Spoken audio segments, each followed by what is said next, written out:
Bom dia, paz do Senhor a todos, amém? É um prazer estar mais uma vez na casa do Senhor. Adorar a Deus, irmãos, é uma delícia. E adorar a Deus não precisa ser só dentro da igreja, viu? Na sua casa, no seu carro, no seu dia a dia, aonde você estiver, adore ao Senhor, amém? Esse é o primeiro propósito que Deus criou, para que eu adore em espírito e em verdade, amém? Vamos para a palavra do Senhor. Eu gostaria que você abrisse sua Bíblia no livro de Daniel, capítulo de número 3. Livro de Daniel, capítulo 3. Aleluia. Nós vamos compartilhar algo da parte do Senhor. Eu tenho certeza que Deus vai falar conosco nesta manhã. Livro de Daniel, capítulo 3, versículo de número 1. Quem for achando, dê glória a Deus.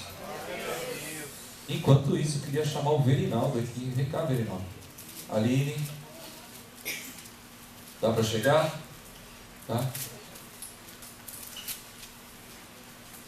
Antes de nós compartilharmos a palavra do Senhor, eu queria que o Verinaldo desse um testemunho aqui para a igreja.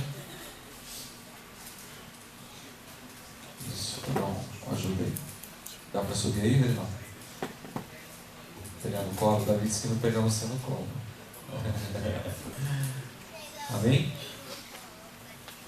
Pai do Senhor, amém.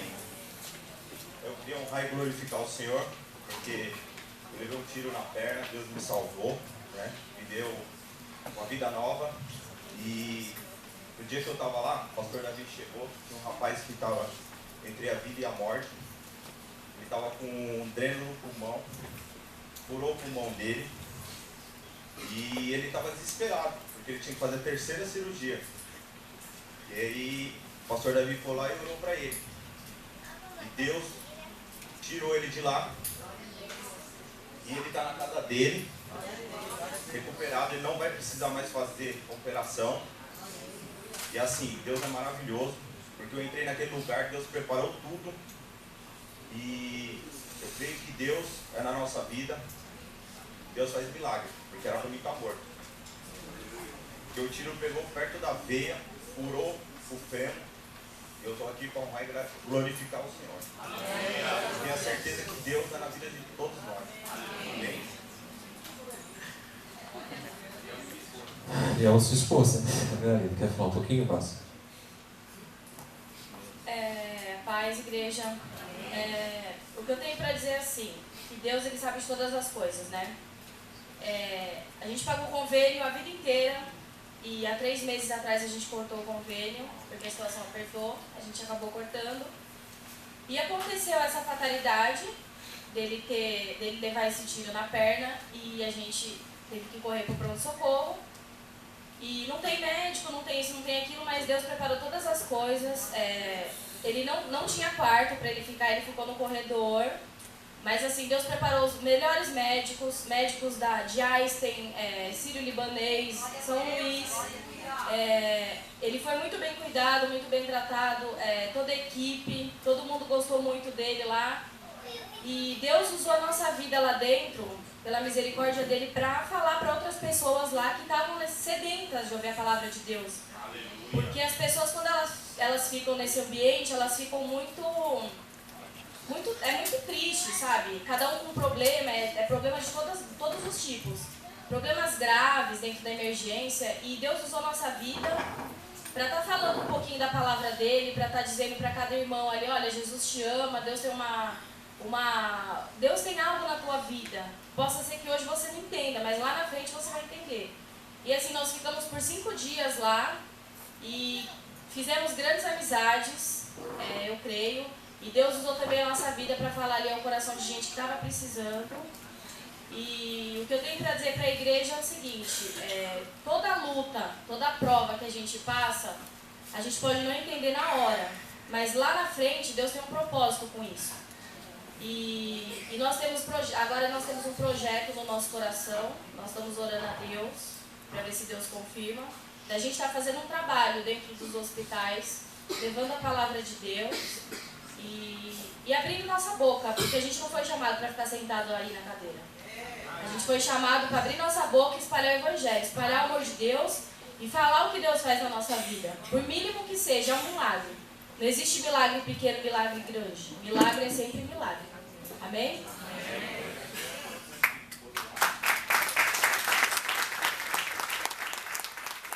E a gente quer agradecer também a toda a igreja pelas orações, aos irmãos que oraram, que visitaram, que ligaram. Nosso carinho.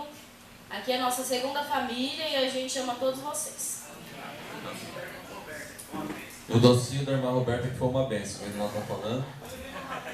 Mas a Aline e o Verinaldo, não precisa esperar Deus confirmar não, porque depois desce, não já está mais que confirmado, amém? Pode ir fazer o trabalho nos hospitais. Diga assim, crente em hospital, me ajude, crente em hospital é prejuízo para o inferno. Entenda isso. Às vezes a gente não entende porque nós estamos passando por determinada situação e quando a gente... Opa, tem um mistério aqui. Está acontecendo alguma coisa aqui. Aí você começa a deixar Deus te usar, pronto.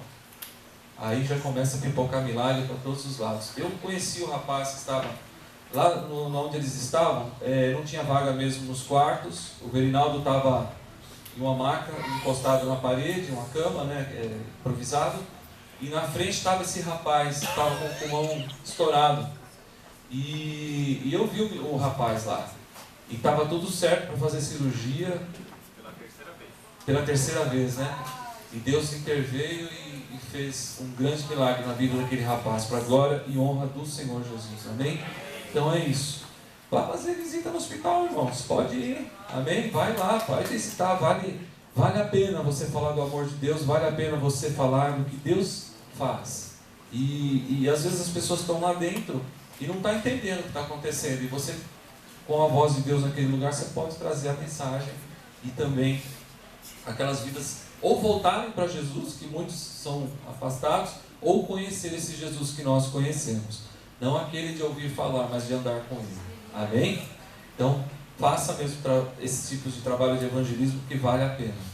Bom, livro de Daniel, capítulo 3, todos acharam? Diz assim o primeiro versículo: O rei Nabucodonosor fez uma estátua de ouro, cuja altura era de 60 côvados, e a sua largura de 6 côvados. Levantou-a no campo de Dura, na província de Babilônia. Para você ter uma ideia, côvado é em torno de 50 centímetros, 45 centímetros. Então essa estátua, ela tinha provavelmente 30 metros de comprimento por 3 de largura. Então era feio mesmo o negócio, era grande.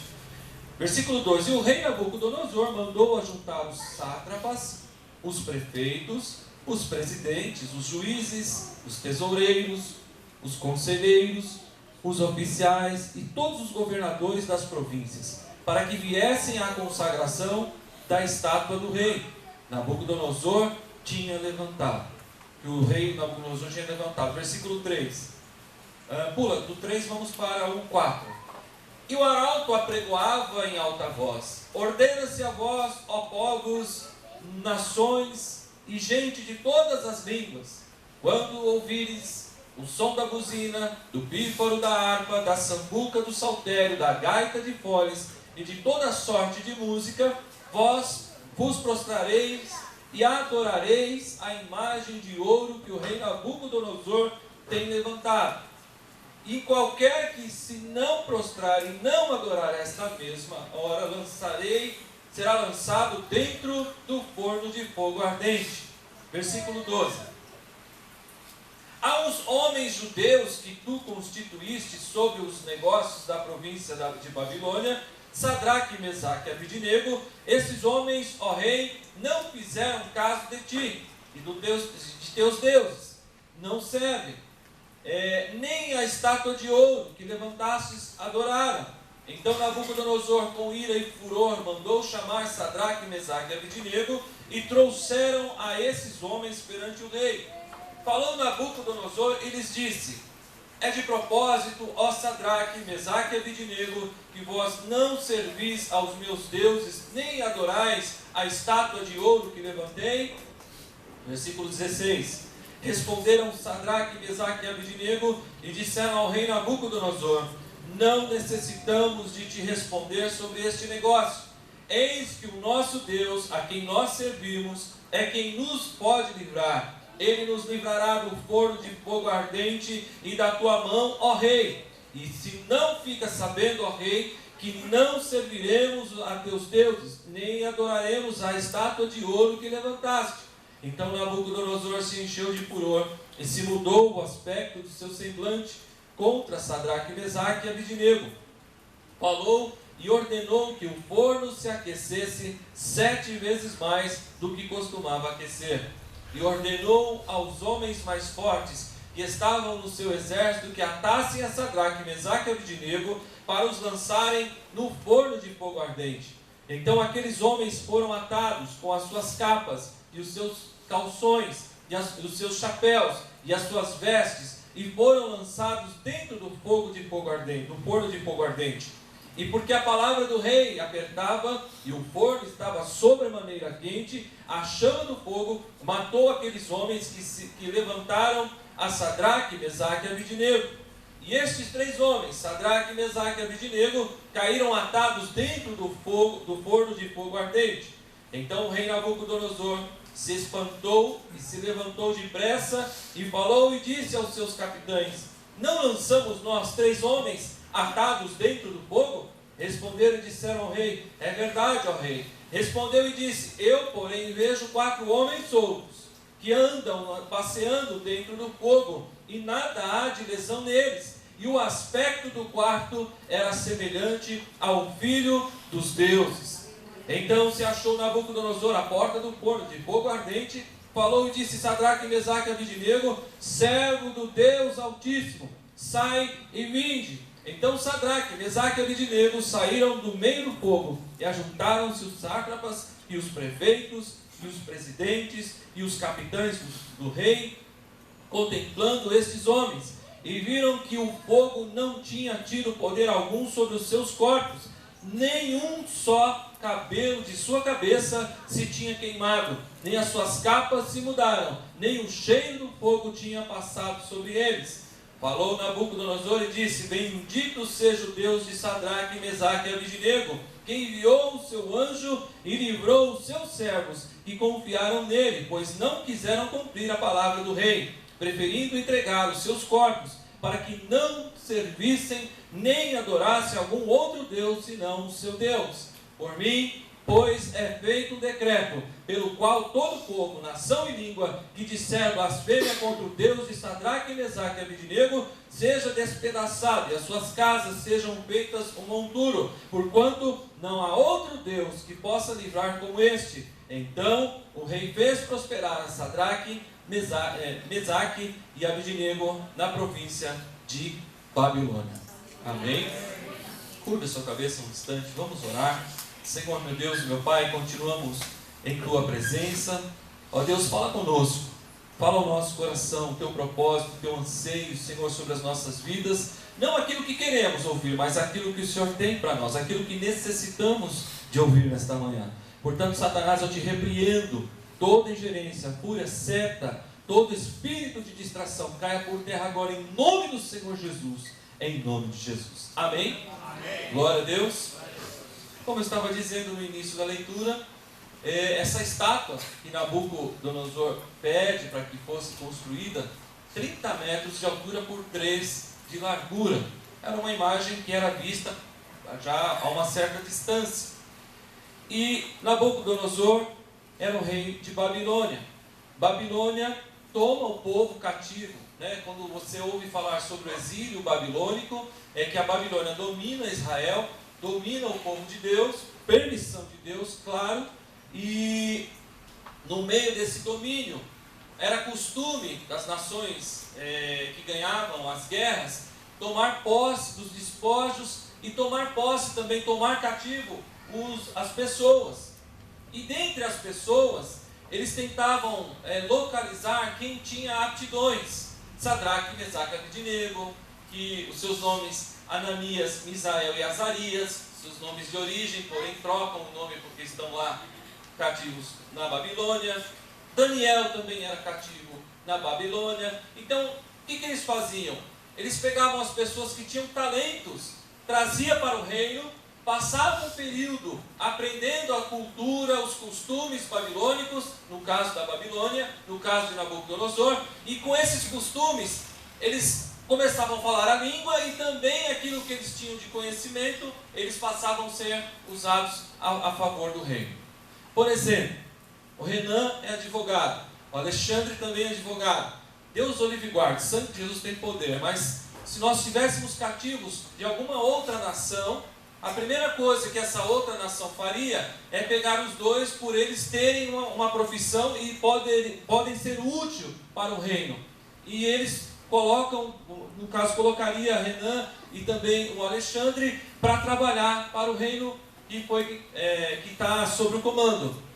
Então eles pegam alguns talentos, pega lá o Moura, que sabe cortar cabelo muito bem, masculino, ele sabe cortar cabelo, então venha para cá, vamos colocar lá. Vai lá, pega o Verinaldo, que tem uma oficina, martelinho de ouro, glória a Deus, já fazendo uma propaganda, lá na Fundaria Pintura, vai pegar lá o Verinaldo, que tem essa aptidão, tem esse talento. Vai lá no Davi pega o carro que está perdido, restaura o carro que está condenado, faz o bichinho reviver. Então, o que acontece? Eles pegavam todos esses homens que tinham qualidades, que tinham aptidões, que tinham virtudes, e eram colocados sobre os seus domínios. Quando Nabucodonosor inventa essa história de criar uma imagem à sua semelhança e obriga então as pessoas a adorá-lo, ele faz isso e baixa o decreto. Tamanha era a vaidade de Nabucodonosor que ele cria uma tal de uma imagem lá e todos tinham que adorar. Então, determinada hora do dia, ia alguém lá, pegava a corneta e tocava a corneta, fazia o barulho, batia na bateria, qualquer outro barulho, juntava-se, todo mundo ia lá perto da imagem, ajoelhava e adorava a imagem de Nabucodonosor. Porém, Sadraque, Mesaque e Abidnego não faziam isso. Por que não faziam? Porque Sadraque, Mesaque e Abidnego estavam na presença de Deus. Sadraque, Mesaque e Abidnego conheciam o Deus dele. Conhecia o Deus que os libertou do cativeiro de Faraó. Conhecia o Deus que abria o mar. Conhecia um Deus, aleluia, que também poderia colocar o inimigo para o chão, derrotar o inimigo. Então, quando se tocava e fazia o barulho para que todos adorassem, Sadraque, Mesaque e Abidnego não se dobravam. Nisso, as outras pessoas que estavam ao redor perceberam que eles não se dobravam, não adoravam e foram contar para Nabucodonosor. Tinha lá o pessoal do contra. E foram contar o Nabucodonosor com toda a sua vaidade e disse: olha, então, passamos o seguinte, foi baixado o decreto, eu disse que quem não adorasse ia para o forno de fogo ardente, e eu vou pegar esses três aí e vou dar um jeito neles. Foram até a presença do rei. O rei faz ali um interrogatório: por que vocês não estão me adorando e por que vocês não adoram os nossos deuses? E eles justificaram: olha, eu não tenho que te dar satisfação sobre esse negócio. Uma coisa eu sei, eu não vou me curvar à sua imagem e também não vou aceitar os teus deuses, porque maior é o meu Deus. Diga ao teu irmão: maior, irmão, é o nosso Deus. Diga assim: maior é o que está em nós do que o que está no mundo.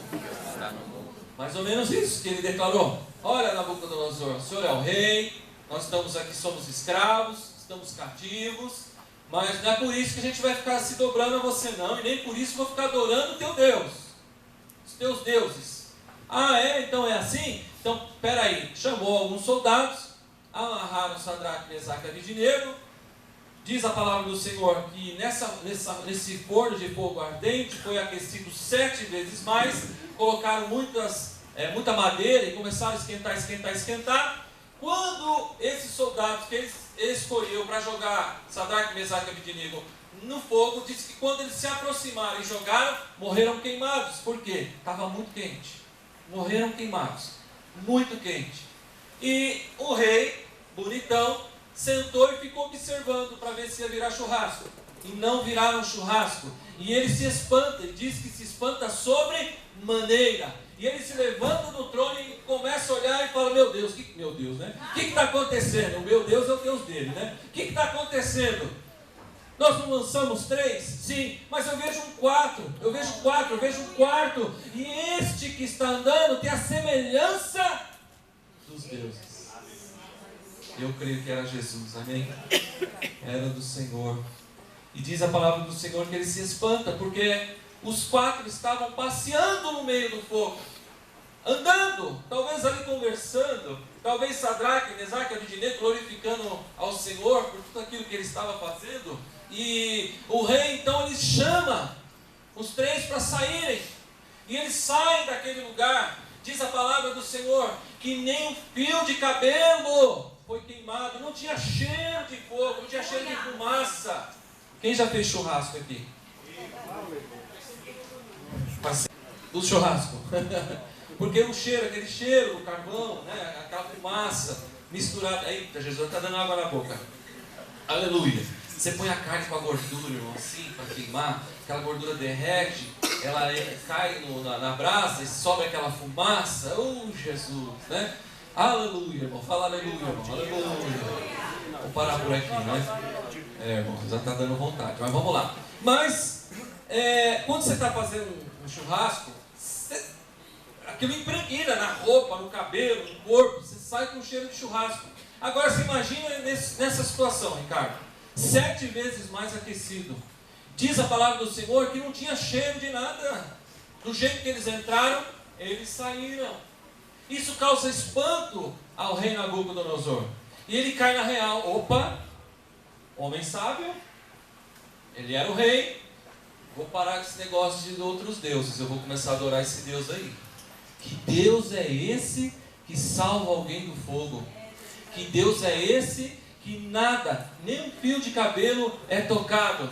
Que Deus é esse que aparece no meio do fogo, no meio da situação da adversidade e livra da morte? Que Deus é esse? A Bíblia não relata dessa maneira, mas eu posso imaginar. Ele deve ter pensado dessa forma: opa, eu vou adorar esse Deus aqui, que esse Deus aqui é melhor do que os que eu conheço. Vou adorar esse Deus aqui. Então, Sadraque, Mesaque e Abednego, a partir de hoje eu mudo essa história aí, vou mudar esse decreto a partir de hoje. Ai daquele que não adorar o teu Deus, hein? Ai daquele que não adorar esse Deus que livrou vocês da morte. Um caso similar e contemporâneo é o caso de Daniel. O Daniel do livro de Daniel, que foi jogado na cova dos leões. Também ele não se curvou, também ele não se prostrou, e ele não aceitou também algumas coisas que estavam acontecendo, e por causa disso foi lançado na cova dos leões.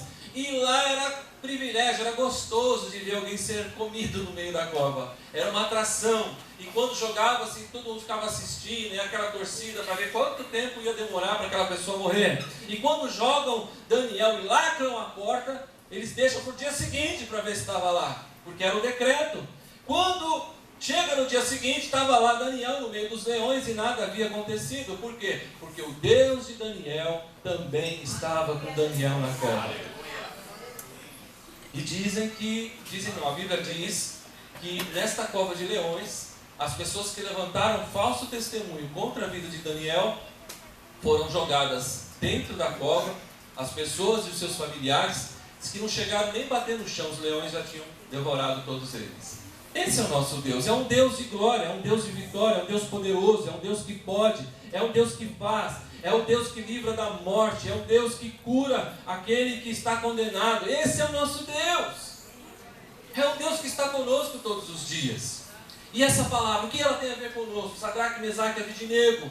Eu tenho algo para dizer nesta manhã sobre você, sobre a tua vida e para você. Eu tenho algo para dizer da seguinte maneira: você não perde nada por estar na presença de Deus. Ainda que se levantem contra você, ainda que se venham caluniar contra você, ainda que levantem falso testemunho contra a sua vida, você não perde nada por estar na presença de Deus. Deus, Ele é a tua justiça. Deus, Ele é o teu socorro, e é Ele que vai te justificar. Aleluia! Não adianta, esse é o teu Deus. Pastor, o senhor não conhece onde eu trabalho? Lá a pessoa faz isso, a religião da pessoa é aquela, é uma opressão, é um levante. Não tem problema, Deus vai te honrar naquele lugar. Deus vai te honrar naquele lugar. Deus vai justificar você naquele lugar. Aleluia! Talvez você não esteja entendendo, mas eu vou explicar melhor para você. Deus está dizendo aqui nesta manhã que se você estiver na presença dEle, se você tiver a Ele como o único Deus sobre a sua vida, ninguém pode tocar em você. Não pode. Não pode. Não pode. Se você tiver boa índole, caráter, se você não tem do que se envergonhar, como diz a palavra do Senhor, se você está firme, se você está fazendo a coisa certa, se você está correto, você não está fazendo coisas erradas, não perde por esperar, porque Deus vai te justificar. Amém. Quando temos coisas aí, né, alguns entraves no meio do caminho, a gente dá legalidade para o diabo atuar.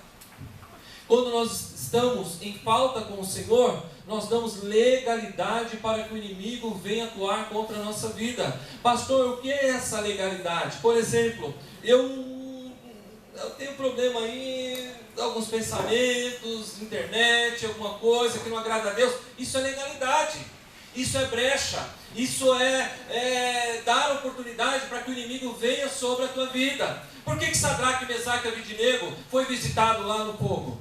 Porque eles não tinham do que se envergonhar, não tinham do que acusar. Por quê? Porque eles não estavam adorando o Deus de Nabucodonosor, mas o Deus deles, que é o nosso Deus, era muito maior. E aprove a Deus que isso acontecesse para que Nabucodonosor viesse reconhecer o Deus que nós temos. Tem coisas que vão acontecer nas nossas vidas, não estamos livres das adversidades.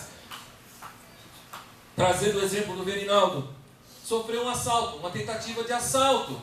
Hoje em dia o que mais se fala é sobre a violência. Não estou dizendo que você vai ser blindado de tal maneira que ninguém... Não, nós estamos sujeitos. A palavra diz que o sol está sobre os bons e os maus. Não significa que nós não vamos passar por isso, é óbvio, vamos orar, vamos buscar a Deus para que o Senhor venha nos livrar das situações, mas estamos sujeitos a elas. Mesmo que passamos como adversidades, como o Verinaldo passou, Deus dá a vitória.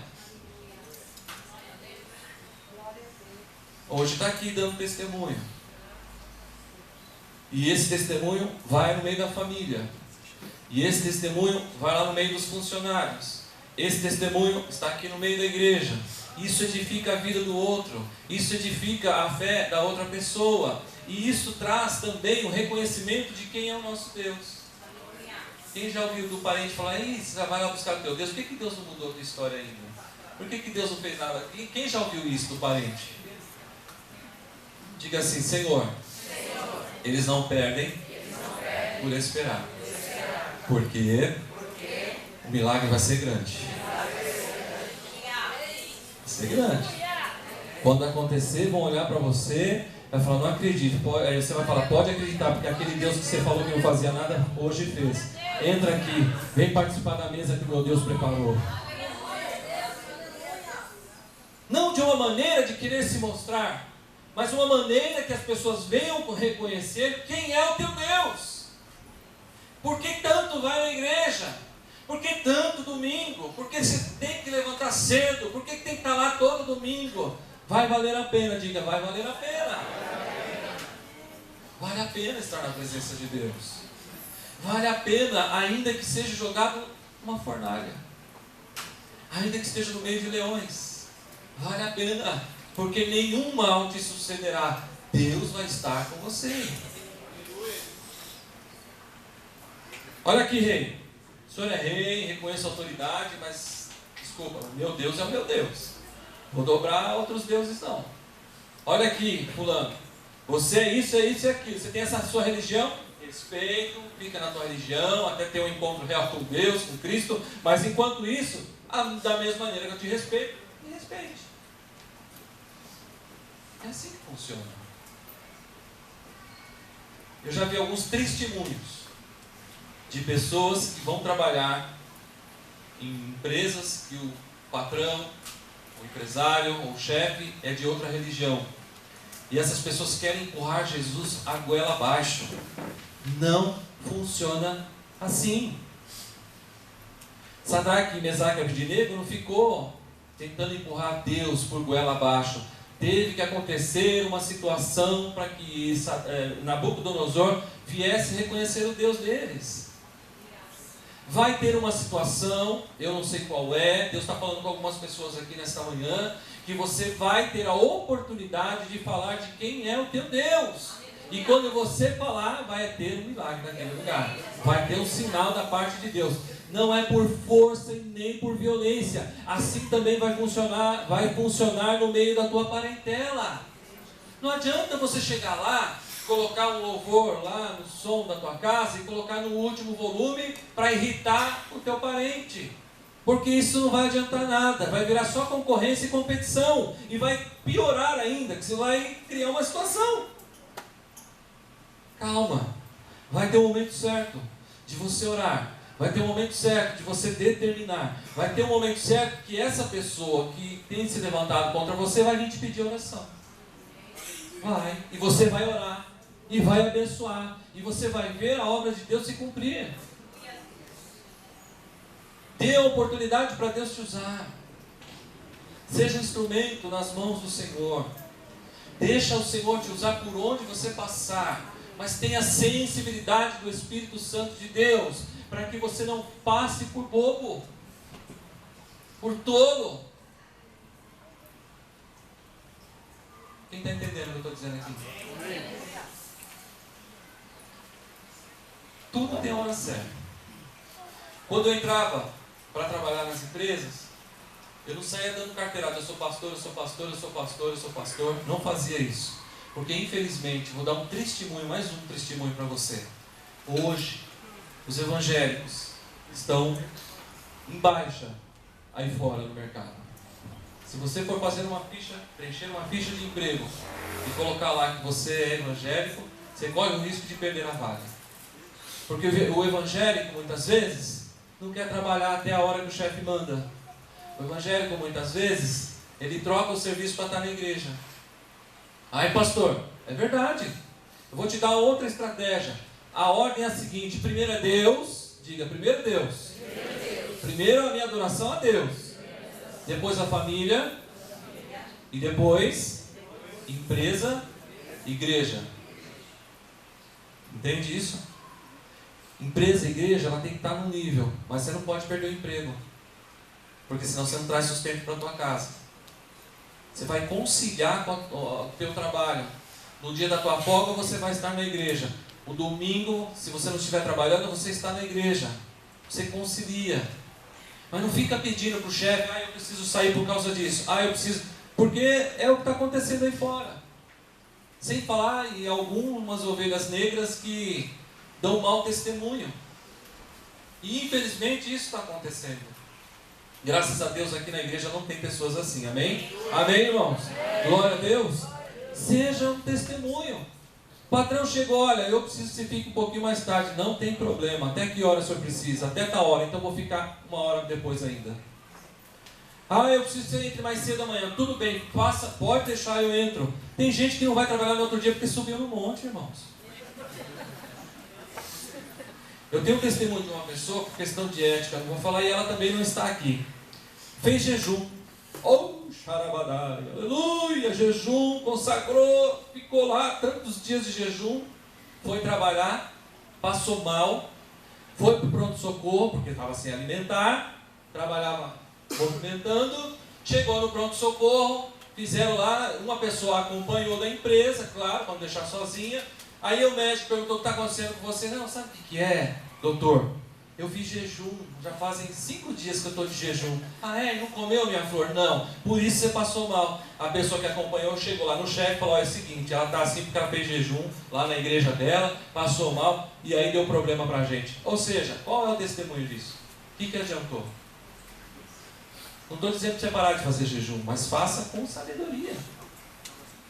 Para que isso não venha afetar também no seu trabalho. Para que você venha fazer a diferença. É assim que funciona.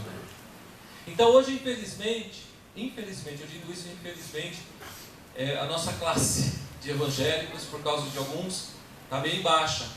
Então quando eu ia fazer entrevista e ia entrar numa empresa, eu não saía dando carteirada não. Sou pastor, sou evangelista, sou levita, sou isso, aquilo. Não! Ficava quieto. No meu jeito de falar, na minha postura, o jeito de lidar com a situação, não falando palavrão, não entrando naquelas rodinhas que só o sangue do cordeiro, não falando mal do outro. As pessoas começaram a notar e diziam: esse cara aí é diferente, esse rapaz aí ele é diferente, ele tem alguma coisa diferente, olha lá, olha a postura dele, está aqui, está ajudando, faz tudo isso, faz tudo aquilo e tal, e tal, e tal. Poxa, você é evangélico? Sou. Precisei falar que era? Não. Precisei demonstrar alguma coisa? Não. As pessoas vão te reconhecer. E é aí que é o gostoso, porque eu vou começar a pedir oração para você. E quando eu parava de trabalhar, ia na hora do almoço para comer, levava quentinha para comer, aí nós subíamos no estoque, aí um chegava: você é evangélico, né? Você é o quê? Eu sou pastor. Seu pastor? O senhor pode orar por mim? Não, porque a minha avó tem orado por mim, eu estou numa situação. Não, porque minha mãe. Não, porque não sei o quê. E aí, meu escritório pastoral funcionava do meio-dia a 1h no horário de almoço. Aí eu comecei até a fazer jejum sem querer, porque não comia, ficava atendendo as pessoas. Mas está aí a diferença. Está aí a diferença de um homem e de uma mulher que está na presença de Deus. Está aí a diferença que Deus quer fazer com você, por onde você passar, por onde você andar. Causa e efeito. Quando cair dentro de uma fornalha, o Senhor vai te justificar. Quando levantar um falso contra a tua vida, tentando pegar você em alguma armadilha, não vão ter como te pegar. Por quê? Porque você está santo, agradável, perfeito. Isso não acontece, né? Santo é só Deus, amém? É o Senhor Jesus. Mas com certeza você está mais próximo. Você está com a tua vida no altar. Vai dar tudo certo. Ainda que você venha passar pela fornalha. Porque nós não estamos isentos de passar pela fornalha. Eu vejo pessoas que estão passando pela fornalha hoje. E o Senhor está mandando te dizer que você não está só. Ele é contigo. Ele está junto com você nessa fornalha. E quando você sair dessa fornalha, você será justificado. O Senhor está dizendo: não temas. Não temas. Continue. Caminhe. Vai. O alvo está lá. Continue. Tem alguém que está na fornalha aqui?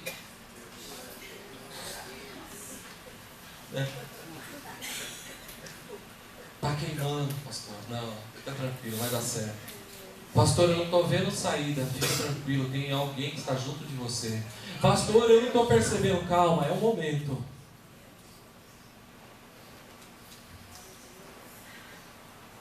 Quando o povo de Deus vai para o deserto, interessante, Deus, Ele tira o povo do cativeiro egípcio, liberta de Faraó, e Deus não leva como é que fala? Deus não levou o povo para o resort, né, para passar férias. Olha, foram 400 anos, agora eu vou pegar leve com vocês, e vocês vão para o resort, comida de graça e tal, vamos lá. Não, Deus leva para onde? Você sabia que deserto é lugar de aprendizado? Vale, deserto, fornalha, cova, perseguições. Tenta entender isso. Tudo tem um propósito na nossa vida. Custou para eu aprender, irmãos. Demorou demais para eu aprender. Eu tive que aprender, mas eu aprendi. E hoje eu estou passando para você. Já estou adiantando um caminho para você. Fica esperto. Fica esperta. Entenda o porquê de todas as coisas. Por que eu estou passando por isso, pastor? Pergunta para Deus. Pastor, por que eu estou passando por essa situação? Descansa. Aguarda o tempo de Deus, você vai ver depois. Quando esse povo vai para o deserto, Deus está tratando deles. Ainda no deserto, não era um resort, eles estavam recebendo o alimento do céu, tinha coluna de fogo à noite para se aquecer, porque o deserto lá era muito frio, e durante o dia no sol escaldante, a nuvem de glória do Senhor estava sobre eles e dando o caminho a percorrer. Deus nunca deixou o seu povo na mão. Deus nunca vai te deixar na mão. Deus não mudou, é o mesmo Deus de ontem, é o de hoje, será amanhã e eternamente. Esse é o nosso Deus, é o mesmo Deus. Deus não mudou. E se Deus foi com eles, também será conosco. E com tudo isso, né? Diz a palavra do Senhor, que vinha o maná do céu, a água vertia da pedra, tinha alimento, tinha segurança, e aquele povo ainda meio perdido da vida, porque não estavam entendendo o propósito de Deus, estavam indo meio no vento, assim, sabe? Ah, está todo mundo indo para lá, vamos para lá então. Ah, Moisés mandou, vamos. Não, preste atenção a algo nesta manhã. Isso que não saia mais da tua mente. Deus tem um propósito sobre a tua vida. Você não é igual Zeca Pagodinho, não. Deixa a minha vida me levar, não. Tá? Você vai, Deus tem propósito perfeito e agradável sobre a tua vida. Deus tem um propósito. Não fica perdido nos teus pensamentos, não. Não se engane. Você não está aqui hoje por acaso. Deus trouxe você aqui para ouvir isso, que Ele é contigo, quer seja na fornalha, na cova, onde você estiver, e Ele tem um propósito na sua vida. Vamos sair da fornalha hoje? Vamos? Fique de pé no seu lugar.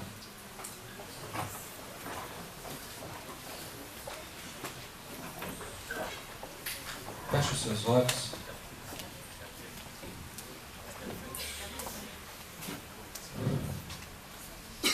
Senhor,